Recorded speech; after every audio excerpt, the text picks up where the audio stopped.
Hi, welcome back or welcome to the channel. Now, this is another content creator video to potentially help you achieve your goal, be it just be a content creator in general or be a Warframe content creator, part of the Warframe partner type program.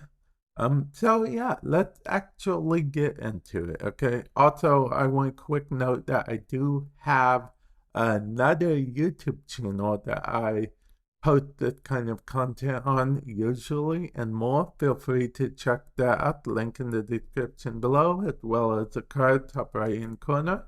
And yeah, okay, so this is a video that I made not too long ago. Let me go ahead and scrub through it for you guys. I'm using Final Cut Pro in case you were wondering.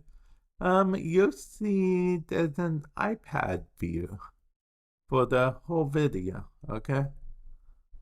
Yeah, there is an iPad view, and that is because of the fact that if we click on it, we will see that there is an iPad Pro. That is thanks to this plugin, OSM iPad. It's a FX Factory plugin. It's actually pretty brilliant. So what I did was I applied this plugin right here. I applied it to 3 of the little clips. If we use the zoom tool real quick, we can zoom in and see that there are in fact 3 clips there. Okay, so for the first clip, I just, had it switch from A to B, which, basically let go from the middle here to here, a little bit more eye-grabbing.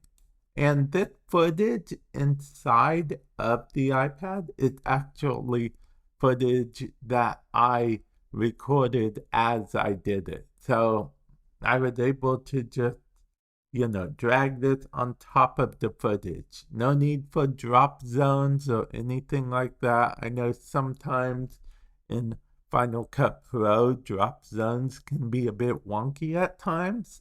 So, you won't have to worry about that. And then the reason I split it up is because in the second one, I wanted it to go from B to A, but I wanted the A to be bigger. That's why because if you see here, it's going, wait, did I have it? No, I held it at B for this one. There's a reason I held it at B for this one. See, because this A is when it's in the middle here, in case you were wondering. And then B is when it's to the side. So, and down here, if you go to settings, you can actually scale A and B as you see fit. B I have at 85%, but A I moved to 103%. So it's a little bit bigger than by default, but not that much. And then it goes over to B. By the way, we could move B to be anywhere we want, but for the purpose of this, we're going to keep that there, okay? Okay, and then what we have here, once again, is the hold. Then after the hold, we get to here, which is A, but it's a bigger A than this A. So in order to pull that off, we just literally changed the size of A and had it go from the B that we were scaling, the B that we had held over here, we had it go from B to A, and then there we go. And as you can see, if we do play this, it is actually, you know, moving footage. Okay, that's not the best example. Let me go back in here. See, it is actual playing footage. This is footage that I recorded from my actual iPad, and you know, I was able to do all this, and like I said, it's just drag and drop. So I was able to simply just import my footage like I normally would, and then drop it. It can work with any footage, trailers, background footage, and this is an actual full-on iPad. So if we go here, we can rotate it as we see fit. By default, it's actually not, by default, it's not actually in landscape. By default, it's in portrait, see? And by default, the footage appears in portrait as well. So in order to fix that, just uncheck vertical source, change A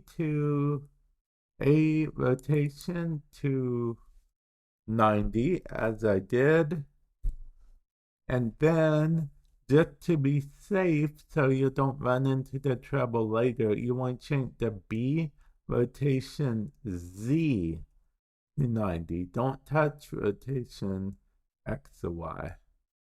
But yeah. And yeah, there's extra options here, like, you can just rotate the footage yourself if you really want.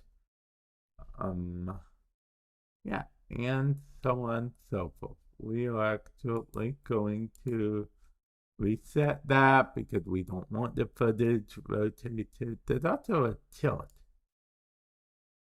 So that's pretty cool. I usually don't play around a lot with like tilt, key light, and all that stuff. See, the light, and yeah, rotation once again. Oh, this is for B actually. So we're on A right now. So if we want to see stuff in action, we do stuff for B, and then we could just, with glass glare, make it glare more, make it glare less. We could add a glow if we wanted to. And yeah, just stuff like that. And this is actually a full iPad render 3D model, so it might take a little bit longer than normal to export. Unfortunately, that is probably the one downside, but there are different colors as well that you can go with. Draft kind of lets you choose your own colors down here. Like say I wanted a green iPad for whatever reason. Green iPad, there you go. You can tell everyone, hey, guess what? I got a green iPad.